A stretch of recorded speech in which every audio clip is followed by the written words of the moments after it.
Hello viewers, अस्सलाम वालेकुम। कैसे हैं आप लोग? उम्मीद है खैरियत से होंगे।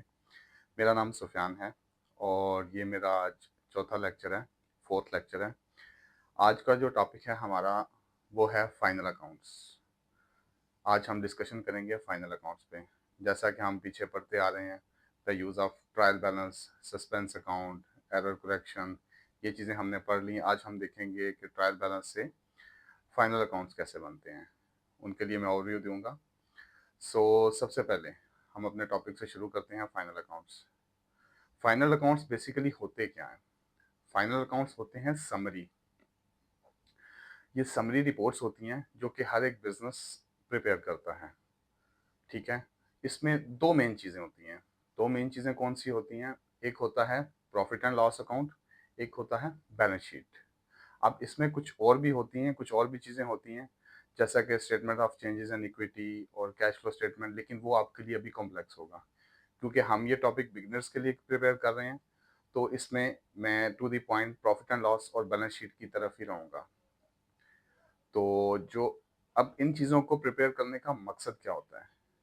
इनको प्रिपेयर करने का मकसद होता है डिसीजन मेकिंग, कि हमने डिसीजन मेकिंग करनी है। अब ये जो आपने ट्रायल बैलेंस, जब मैंने आपको कल ट्रायल बैलेंस के बारे में बताया था तो आपने उसके बारे में समझा होगा कि ये बहुत मैसी होता है। ठीक है। इसमें डेबिट्स और क्रेडिट्स और एक कॉलम की फॉर्म में आपके पास आ रहा होते हैं ऑल डेबिट और क्रेडिट बैलेंसेस। तो हम फाइनल अकाउंट्स प्रिपेयर करते हैं जिसमें प्रॉफिट एंड लॉस और बैलेंस शीट होती है। ठीक है।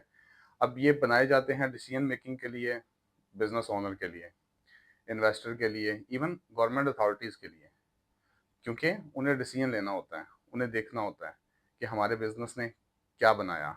गवर्नमेंट को देखना होता है, जैसे मैं पहले भी बयान कर चुका हूँ पिछले लेक्चर्स में, गवर्नमेंट्स को भी ये देखना होता है कि बिजनेस ने क्या कमाया, कितने टैक्सेस पे किए। ठीक है। जो रिपोर्ट वो हमारे पास भेज रहे हैं, जो टैक्सेस हमें वो पे कर रहे हैं, क्या वो गलत हैं या ठीक हैं। इन्वेस्टर्स को देखना होता है कि मेरा पैसा या वो पैसा जो उन्होंने किसी और के साथ इन्वेस्ट किया हुआ है, उसकी पोजीशन क्या है, वो ठीक कमा रहा है नहीं कमा रहा है। फाइनल अकाउंट्स को देखने के लिए हम ट्रांजैक्शंस का फ्लो देखेंगे। ठीक है। अब सबसे पहले एक ट्रांजैक्शन होती है, let suppose cash cell, purchase, rent paid, salaries. इनसे जाती है जर्नल एंट्रीज, जो कि डबल एंट्री सिस्टम होता है। जर्नल एंट्रीज होती हैं, उसके बाद इनसे क्रिएटेड होते हैं लेजर्स। यहाँ से हम बनाते हैं लेजर्स। लेजर्स तमाम जाते हैं ट्रायल बैलेंस के अंदर, जो कि समरी ऑफ ऑल अकाउंट्स होता है। उस ट्रायल बैलेंस से हम प्रिपेयर करते हैं फाइनल अकाउंट। और ये हमारा इस टॉपिक का, इस सीजन का, या इन बेसिक्स ऑफ अकाउंटिंग का ये लास्ट चैप्टर होता है। ठीक है। अब सबसे पहले हम शुरू करते हैं profit and loss. Profit and loss statement basically होती क्या है, इसमें क्या चीजें होती हैं? इसमें सबसे पहले आती है इनकम। आपकी income, sales, revenue, service income. Income की डिफरेंट टाइप्स होती हैं। ठीक है। हम ये सिंपलेस्ट फॉर्म ले रहे हैं इसलिए आप लोगों को समझने में थोड़ा इजी रहेगा। सेल्स, रेवेन्यू और इनकम, ये टोटल जो है ना हमारी इनकम आ जाती है। उसमें से हमारे एक्सपेंसेस कम होते हैं, rent, salaries, electricity, depreciation, etcetera etcetera etcetera. तो ये जब लेस होते हैं तो ये हमें एंड पे एक फाइनल फिगर दे देता है, इनकम माइनस एक्सपेंसेस, जो कि होता है हमारा नेट प्रॉफिट या net loss. So net profit is equal to total income minus total expenses, कि एक पीरियड के अंदर क्या कमाया क्या गवाया। अब प्रॉफिट का मतलब क्या होता है? प्रॉफिट का मतलब होता है कि बिजनेस जो कमा रहा है, जो अर्निंग कर रहा है, वो उसकी स्पेंडिंग से ज्यादा है। और अगर वो लॉस होगा तो लॉस का मतलब क्या है कि बिजनेस जो रेवेन्यू, जो इनकम जनरेट कर रहा है, वो उसके एक्सपेंसेस, उसके खर्चों से कम है, तो वो लॉस होगा। अब जो प्रॉफिट एंड लॉस हम बनाते हैं वो फॉर द पीरियड होता है। फॉर द पीरियड से मुराद क्या होगा आपका? लेट सपोज जैसा कि यूएई के अंदर जो हमारा फाइनेंशियल ईयर होता है वो जनवरी टू दिसंबर क्लोज होता है मोस्टली कंपनीज का। तो जनवरी से दिसंबर फॉर द पीरियड हम ये देखना चाहेंगे, हम ये प्रॉफिट एंड लॉस बनाएंगे और बिजनेस ओनर देखना चाहेगा कि मैंने एक साल के अंदर क्या कमाया। ठीक है? वो पूरे 1 साल को कंप्लीट करेगा, पूरा टेन्योर होगा। ऐसा नहीं होगा कि वो एक सिंगल डेट पे या 1 दिन का होगा, नहीं। ये फॉर द पीरियड पूरे साल के अंदर आप इनकम की ट्रांज़ैक्शंस आएँगी, एक्सपेंसेस की ट्रांज़ैक्शंस आएँगी। वो क्युमुलेटिव फिगर, वो टोटल फिगर जो आएँगे, वो बनाएँगे आपका प्रॉफिट एंड लॉस, इसलिए ये फॉर द पीरियड होता है। ठीक है? ये था प्रॉफिट एंड लॉस। अब आते हैं हम बैलेंस शीट की तरफ। अच्छा, बैलेंस शीट क्या होती है? बैलेंस शीट वो होती है जो हमें दिखाती है कि बिज़नेस की फाइनेंशियल पोज़ीशन क्या है, एट अ पर्टिकुलर डेट। आपने ये 2 डिफरेंस याद रखने हैं हमेशा। जो प्रॉफिट एंड लॉस होता है वो फॉर द पीरियड होता है, एक स्पेसिफिक टाइम के हिसाब से होता है। वो मंथली भी हो सकता है, पूरे मंथ की ट्रांज़ैक्शंस या पूरे साल की। लेकिन जो फाइनल अकाउंट्स जो हम क्लोजिंग करते हैं, जो हम बनाते हैं, वो हम मोस्टली एक पूरा पीरियड जो कि 1 साल के बराबर होता है, वो सिलेक्ट करते हैं। अब बैलेंस शीट ऐसा नहीं होता। बैलेंस शीट होता है एज़ ऑफ उस डेट पे होता है, एग्ज़ैक्ट डेट पे। जैसे कि अब ये ईयर जिसकी हम बात कर रहे हैं 31 दिसंबर पे क्लोज़ होगा। 31 दिसंबर पे क्लोज़ होने का मतलब है ये एक पर्टिकुलर डेट है। आज लेट्स सपोज़ आज 31 दिसंबर है, तो आज हम देखना चाहेंगे हमारे बिज़नेस की पोज़ीशन क्या है। ये तो हम देख लिया कि पिछले पूरे साल में हमने कमाया क्या है। आज हमें ये देखना है कि हमारे बिज़नेस की पोज़ीशन क्या है। अब उसके देखने के लिए 3 मेन पार्ट्स होते हैं।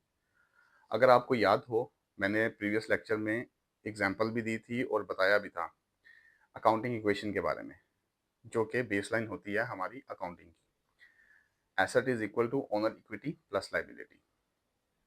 अब 3 पार्ट्स जो मैंने बैलेंस शीट के बताए वो यही हैं। Asset, what the business Os, ठीक है? जो बिज़नेस के पास होता है, जैसे cash, furniture, stock, accounts receivable receivable, लोगों से जो पैसा लेना होता है, जो हमने सेल की होती है, वो जो क्रेडिट सेल होती है, दैट इज़ अकाउंट रिसीवेबल, ठीक है? दूसरा पार्ट होता है इसका लायबिलिटीज़। लायबिलिटीज़ क्या होती हैं? वो जो बिज़नेस ने किसी के देने होते हैं। लेट्स सपोज़ आपको लास्ट प्रीवियसली मैंने एग्ज़ाम्पल दी थी लोन्स की, ठीक है? लोन्स एक लायबिलिटी है। क्रेडिटर्स जो आपको उधार पे माल दे रहे हैं, क्रेडिटर, उनको आपने पैसे देने होते हैं। एक्सपेंसेस, मैंने सैलरीज़ की एग्ज़ाम्पल दी थी कि हम मंथ क्लोज़ करने के लिए 30 दिसंबर पे सैलरीज़ अक्रू कर देते हैं। ये अक्रूवल्स और पेमेंट्स, ये एक्सपेंस, ये हमारा नेक्स्ट लेवल है। ये नेक्स्ट लेवल जब हम ये क्लोज़ करेंगे, इंटरमीडिएट लेवल पे जाएँगे, तो मैं आपको अक्रूड और प्रीपेड के बारे में बताएँगे। तब ये आपको एक्सपेंसेस और ये चीज़ें क्लियर हो जाएँगी। तो ये एक्सपेंसेस जो भी पेएबल होते हैं, ये हमारी लायबिलिटी होती है। तीसरी चीज़ जो इसमें आती है वो है ओनर्स इन्वेस्टमेंट, ठीक है? अब ओनर्स इन्वेस्टमेंट कैपिटल कहलाता है, ठीक है? इस कैपिटल के अंदर फिर एडजस्टमेंट होती है, प्रॉफिट्स एंड ड्राइंग्स की। अब इसको समझने के लिए अगर आपको याद हो तो मेरे प्रीवियस लेक्चर में मैंने थोड़ा-सा एक्सपैंड किया था अकाउंटिंग इक्वेशन को, जिसमें मैंने कहा था asset is equal to owner equity plus liability plus revenue less expenses और लेस ड्राइंग्स। अगर आप देखेंगे तो ये दोनों प्रॉफिट एंड लॉस और बैलेंस शीट पूरी इस इक्वेशन के अंदर फॉल करते हैं। एक्सपेंसेस आए जो कि रेवेन्यू में से कम हो गए और ड्राइंग्स वो जो कैपिटल में से कम हो गई, ठीक है? तो वो जो ओनर का कैपिटल है वो आपको नेट ऑफ दिखाता है। अगर लॉस है तो लॉस एडजस्ट होके ओनर कैपिटल में आएगा। अगर प्रॉफिट है तो प्रॉफिट ड्राइंग के साथ एडजस्ट होके वहां पे आएगा। तो फार्मूला दोबारा याद रखिएगा, मेन फार्मूला है asset is equal to owner equity plus liability. अब एसेट जो है वो 2 पार्ट्स में डिवाइडेड होता है, current asset and non current asset, ठीक है? करंट एसेट कौन से होते हैं जिनका यूज लेस देन 1 ईयर होता है, शॉर्ट टर्म होते हैं, ठीक है? मोस्टली हम उनसे जो एसेट लेस देन 1 ईयर्स होते हैं उन्हें करंट एसेट में डालते हैं, शॉर्ट टर्म होते हैं। और non current asset long term asset होते हैं, ठीक है? लॉन्ग टर्म कैसे? जैसे कि आपने कोई मशीनरी बाय की, वो 1 साल के अंदर खत्म नहीं हो जाएगी। इट विल टेक डेफिनिटली 2, 3, 4, 5, वो जितने भी सालों में चलेगी, ठीक है? तो वो लॉन्ग टर्म एसेट होता है, ठीक है? लॉन्ग टर्म और शॉर्ट टर्म, करंट और नॉन करंट एसेट। इसी तरह लायबिलिटीज भी 2 तरह की होती हैं। करंट लायबिलिटीज जिनको हमने जल्दी पे करना होता है, विद इन अ ईयर पे करना होता है या ईयर से लेस टाइम में पे करना होता है, ये होती हैं शॉर्ट टर्म लायबिलिटीज, जैसे कि सैलरीज। इस महीने की सैलरी हम बुक करेंगे, वो अगले महीने हम पे करेंगे। अब होते हैं long term. Long term liabilities क्या होती हैं? जो हमें लॉन्गर पीरियड के लिए पे करनी होती हैं, शायद 3 साल, 2 साल, 1 साल, 4 साल। इसकी सबसे बेस्ट एग्जांपल आपके पास होगी बैंक लोन। अब जो बैंक लोन होता है, नॉर्मली बैंक लोन आपको 3 to 5 years के लिए दिया जाता है, नॉर्मल प्रोसीजर है, ठीक है। तो जिसे आपने इक्वल इंस्टॉलमेंट में 3 years में रिपे करना होता है, ठीक है। तो ये होती है लॉन्ग टर्म लायबिलिटीज। अब हम देखते हैं लिंक क्या है प्रॉफिट एंड लॉस और बैलेंस शीट के अंदर, ठीक है। आपको एक छोटी सी स्मार्ट सी इंसाइट दे देता हूँ कि जो प्रॉफिट एंड लॉस का नेट प्रॉफिट होता है या नेट लॉस होता है, वो बैलेंस शीट के अंदर जाता है। जैसे कि मैंने थोड़ी देर पहले एग्जांपल भी दी थी, ठीक है, कि प्रॉफिट एंड लॉस कैपिटल के अंदर आता है। एग्जैक्टली दोबारा ये वही चीज है, ठीक है। अगर तो प्रॉफिट होगा, ये आपके ओनर के कैपिटल को बढ़ा देगा। ये सिंपल सा पेट रूल है। हर बिजनेस, छोटे से छोटा एक दुकान चलाने वाला बिजनेस ओनर, शॉपकीपर भी ये बात को समझता है कि मैं कुछ कमाऊंगा तो मेरा कैपिटल बढ़ेगा, ठीक है, उसमें ज्यादा हो जाएगा। और डेफिनेटली अगर वो लॉस करेगा तो वो कैपिटल आहिस्ता आहिस्ता कम होना शुरू हो जाएगा, ठीक है। तो अब ये क्रिएट करता है एक प्रॉपर फाइनेंशियल पिक्चर, ठीक है। How much, how did we earn. अब हमने देना किसको है, हमने लेना किसको है, हमने कमाया क्या है, ये चीजें हमें बताती हैं। ये जो बैलेंस शीट है हमें ये इस चीज के बारे में बताती है। अब अब आते हैं हम रियल लाइफ एप्लीकेशन की तरफ, कि रियल लाइफ में इंपॉर्टेंट क्या होता है, ठीक है, इन फाइनल अकाउंट्स को लेके। अब जो इन्वेस्टर होता है, ठीक है, उसे फाइनल अकाउंट्स देखने हैं, तब ही वो डिसाइड कर पाएगा कि क्या मुझे इन्वेस्ट करना चाहिए या नहीं इन्वेस्ट करना चाहिए। देखें, अगर आप, जैसे मैंने पहले ट्रायल बैलेंस के टाइम पे आपको एग्जांपल दी थी, वो एक रॉ फॉर्म में होता है। आप उसको देख के डिसीजन नहीं ले सकते। इतने सारे लिस्ट ऑफ अकाउंट्स को देख के आप डिसीजन नहीं ले सकते।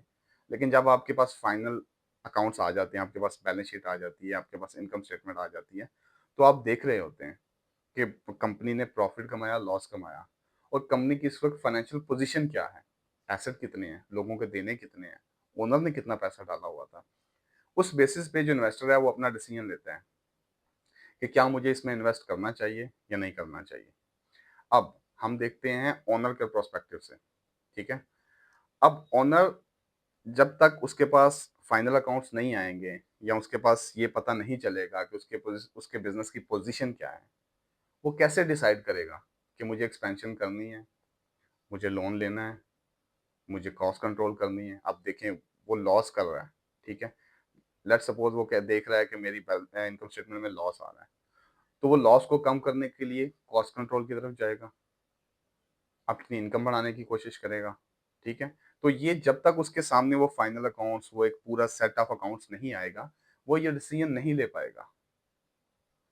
अब हम नेक्स्ट एग्जांपल ले रहे हैं ऑडिटर और अकाउंटेंट्स की, ठीक है। अब उन्हें अपनी जॉब में डिसीजन लेना, एनालिसिस करके देना होता है डिसीजन मेकिंग के लिए, ठीक है, कंप्लायंस के लिए, टैक्स रिटर्न के लिए, ठीक है। अब जब तक उनके पास फाइनल अकाउंट्स नहीं होंगे, ठीक है, वो कैसे डिसाइड करेंगे कि हमने जो गवर्नमेंट के जो रूल्स हैं, जो स्टैंडर्ड्स हैं, उनके साथ कंप्लायंस किया है या नहीं। वो कैसे आपको एनालिसिस करके देंगे, वो कैसे एक टैक्स रिटर्न के बारे में बताएंगे कि ये सही थी, गलत थी, कैसे वो इसको एक्सप्लेन करेंगे अगर उनके पास ये फाइनल सेट ऑफ अकाउंट्स नहीं होगा। अब देखें, ये आप लोग जो स्टूडेंट्स हैं, जब तक ये फाइनल अकाउंट्स को नहीं देखेंगे, ये इसको नहीं समझेंगे, ठीक है, तो ये कैसे किसी बिजनेस के बारे में, किसी जॉब के बारे में, अपनी जॉब पे किसी ओनर को बता पाएंगे क्या हो रहा है, कैसे हो रहा है। सो इन शॉर्ट, समरी में मैं आपको अब ये चीज़ें कंपाइल करता हूँ कि हम ट्रायल बैलेंस बनाते हैं तमाम जर्नल्स का, ठीक है। जर्नल लेके हम ट्रायल बैलेंस बनाते हैं, और ट्रायल बैलेंस से हम final accounts, that is profit and loss और बैलेंस शीट बनाते हैं, ठीक है। इन सब से हम क्या लेते हैं? Decision making. ये हमारे डिसीजन मेकिंग के टूल होते हैं। ठीक है? अब एडजस्टेड ट्रायल बैलेंस के बाद ये फाइनल अकाउंट्स वो होते हैं जो हम पब्लिश कर देते हैं, जो हम ओनर्स, इन्वेस्टर्स इन सबको देते हैं, जो ऑडिटेड अकाउंट्स होते हैं, ठीक है? अब ये टॉपिक हमारे यहाँ तक के थे। ये सिंपलेस्ट फॉर्म में बताना कि आपको बैलेंस शीट क्या होती है, इनकम स्टेटमेंट क्या होती है, ये हमारी बेसिक अकाउंटिंग यहाँ तक ही थी। और ये आज के लेक्चर में हम ये क्लोज कर रहे हैं। हम दोबारा एक दफ़ा पढ़ेंगे, समझेंगे कि हमने क्या पढ़ा था, ठीक है? हम रिकैप करेंगे अपने प्रीवियस 4 लेक्चर्स का। सबसे पहले हमने पढ़ा था अकाउंटिंग क्या होती है, जिसमें मैंने आपको एग्जांपल्स दी थी कि स्टार्ट कहाँ से हुई accounting, single entry, double entry, ठीक है? बेसिक अकाउंटिंग कॉन्सेप्ट थे। लुका पैचोली का नाम लिया था मैंने, द ग्रेट मैथमेटिशियन, ठीक है? जिसको फादर ऑफ अकाउंटिंग भी कहा जाता है। फिर हमने देखा accounts, ledger, chart of accounts होते हैं, लेजर होता है। लेजर से फिर जर्नल एंट्रीज पढ़ी हमने, ठीक है? कि जर्नल एंट्रीज होती हैं, जर्नल एंट्री से लेजर में जाता है। फिर हमने देखा ट्रायल बैलेंस, ट्रायल बैलेंस में फिर हम देखा एरर देखे, सस्पेंस अकाउंट देखा। फिर हमने देखा कि करेक्शन कैसे होती है, इनकी करेक्शन देखी। और आज हमने फाइनली देखा कि अच्छा, ये ट्रायल बैलेंस काम किस आता है। ये तो प्रॉफिट एंड लॉस और बैलेंस शीट बनाने के काम आता है। प्रॉफिट एंड लॉस और बैलेंस शीट किस काम आते हैं? ये हमारे डिसीजन मेकिंग के काम आते हैं। तो यहाँ हमारा जो है आज के लेक्चर का अख्ताम होता है, और ये हमारे फाइनल अकाउंट तक हमारी बेसिक अकाउंटिंग क्लियर हो गई है। अब हम अपना नेक्स्ट टॉपिक शुरू करेंगे, जो कि हम थोड़ा सा लेवल अपना अप करेंगे, ठीक है? हम लोग नेक्स्ट लेवल सीखेंगे। बेसिक अकाउंटिंग तो आप सीख चुके हैं। अब उसको देखने के लिए हमारा चैनल लाइक कीजिए, सब्सक्राइब कीजिए, शेयर कीजिए, और बेल आइकन को दबाइए। उसको दबाना मत भूलिए, ताकि हमारी नई आने वाली तमाम वीडियोस को आप देख सकें, समझ सकें और इस पे काम कर सकें। मेरी सजेशन यही होगी कि आप इन 4 लेक्चर्स को दोबारा रिपीट करें, देखें, और जो चीज़ें मैंने बताई थी उन्हें समझने की कोशिश करें। होपफुली जल्दी मुलाकात होगी न्यू लेक्चर्स के साथ। दुआओं में याद रखिएगा। खुदा हाफिज़।